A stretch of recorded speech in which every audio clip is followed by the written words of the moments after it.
So at the time of this recording, Dragon Age Veilguard comes out tomorrow. There's been a lot of crazy stuff on the internet about it. I spent the last month over on my Twitch channel, literally just playing the original three games. This is just my opinions. I'm gonna tell you what I like, dislike, and honestly what I thought, and then I'm gonna rate them somewhere over here.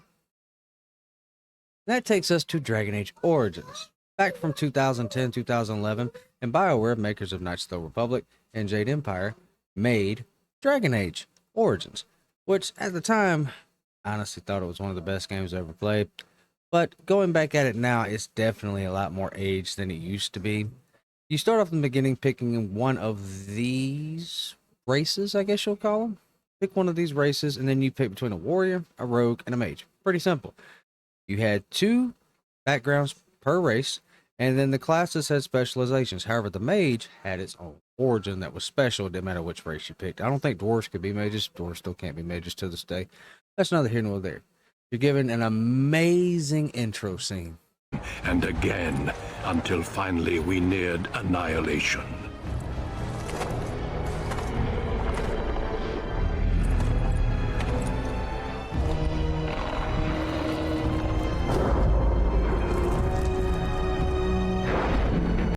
After the intro, you're just kind of threw into it.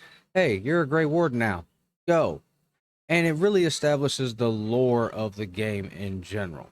And you're given, over time, this band of miscreants, which is the best band of miscreants in the whole series. However, I must say, this miscreant is the best miscreant, and it's not even close. The gameplay is what you expect from an old school RPG. It's really turn-based point and click, just like Knights of the Republic, Jade Empire, even Mass Effect to a certain extent. It's just really, it's fun, but it definitely needs mods to help these days. It's trivial. But I will say that the story is my favorite of the entire series so far. The environments, the in-depth characters, and stuff that'll go over into the next game, Dragon Age 2. I will honestly say this one is still to this day a straight 9 out of 10 from me. Even the DLC that's added after the fact, which basically leads to one of the stories of Dragon Age 2, is perfect. And it's not even close to this perfect. And that leads us to Dragon Age 2.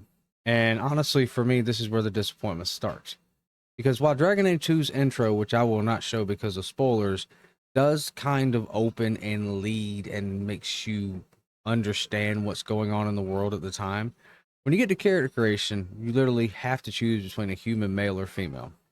The class doesn't matter. There's no other race options like that, and it just really feels limited. It's the story of Hawk. And unlike the first game where the main character wasn't voice acted, Hawk is fully voice acted, whether they're male or female. You're basically told through background stories of your family escaping the Blight and Lothering, and you're just introduced to certain characters going to be crucial over on, and then you're taken to Kirkwall. Now, when you get to Kirkwall, you're shown over time this band of miscreants.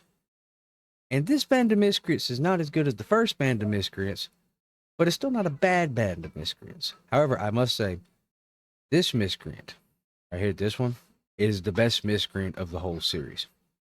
You're okay, you're the best. It's not even close. And then you just start journeying through Kirkwall.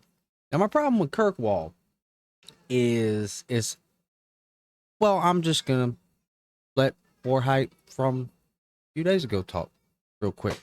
Dude, this is me describing Dragon Age 2. Box, whole bunch of shit. Oh, I cleared the box out. Yay, more shit. That's Dragon Age 2 in a nutshell. That's an overall problem with Dragon Age 2 is Kirkwall is basically Kirkwall and the surrounding areas are a box. And when the game takes place over 10 years, but the problem with the box is that you collect and do everything in the box. You beat the main mission, and then a certain amount of years pass, but it's the same box. You come back, time skip, but you're still in the same box. It tells a story of Kirkwall evolving over this 10-year time frame. And while it's fun, it's not as expansive as, say, the first game as far as, like, exploration. Now, the combat is way better. You go to the action combat style that they had from, like, Mass Effect 2. It's honestly my favorite combat in the whole series is the one from Dragon Age 2. And it's not even close. As far as, like, dialogue and lore and all that, the characters are good. They're not as good as the ones from the first one, they're not bad either. My only gripe with Dragon Age 2, and it even includes the DLC, is they reuse the same environments. It does get old after a while, but otherwise I have nothing bad to say about Dragon Age 2. But because of that, I'm going to have to say that Dragon Age 2 is like an 8 out of 10 for me or something around there. And then we get to Dragon Age Inquisition. And one of the things about Dragon Age was great is Dragon Age 2 was what everybody thought. You just imported your save from Dragon Age Origins to Dragon Age 2 and all your decisions carried over. Inquisition, they didn't do that. They had you go to this website, Dragon Age Keep, which I'm showing somewhere around here. Dragon Age Keep basically lets you either import your decisions if possible, or you could make your decisions from the previous two games, and it gave it meaning.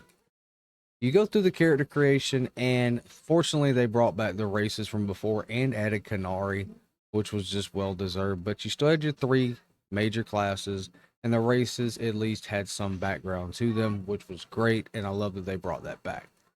Inquisition, you pretty much do the same thing as the other ones. Character creation, bad thing happens, go.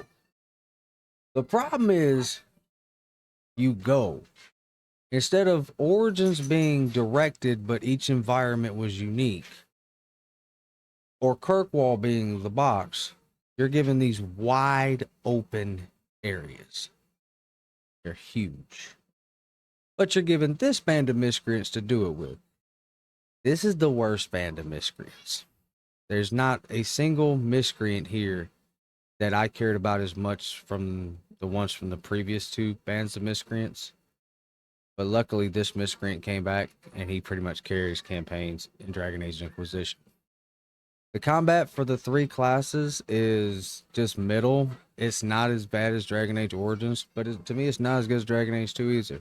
I think the open world takes away from it because you have so much to do. A lot of it's filler and fetch quests. And no, I know you ain't got to do it, but it's just there. However, the story rivals Dragon Age 1 to a certain degree because of an overall arcing plot that does go into the DLC, just like Dragon Age Origins had. But the open world is a little overbearing sometimes. I mean, you even have mounts. The combat plays good.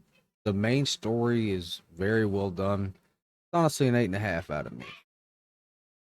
And this leads us finally to Dragon Age Veilguard, a game that's coming out tomorrow, and the one I'm most concerned about. Number one, they lower your party makeup from 4 people, including yourself, to 3. I always used 2 mages, had 1 to heal and 1 to damage, so that kind of limits me because I played a mage in Dragon Age 2 Inquisition, had intentions of doing it in Veilguard. But it's going to be a little weird now. So I guess I'll have to do some healing or whatever as well. But the other thing is that, as I said before, Dragon Age 2 imported the decisions from Dragon Age 1, just straight save. Dragon Age Inquisition did keep. You at least got to make the choices. Veilguard, you get to make 3 decisions from Dragon Age Inquisition. Everything before didn't matter. And I get they're trying to make it like a reboot or whatever, but it's not. It makes me feel like that was just unwarranted. The combat looks okay. I'm not going to show any of it here outside of this, the logo. I have no intentions of it. It looks okay. But I'm excited for the future, but I don't know what to think. But either way, we're going to find out tomorrow. That was just my opinion of these 3 over here. Once again, these 3 right here. That's just what I think of the series. Some of my favorite games of all time. And I'll be playing Dragon Age Veilguard on my Twitch channel pretty much all week. So that's where I'll be.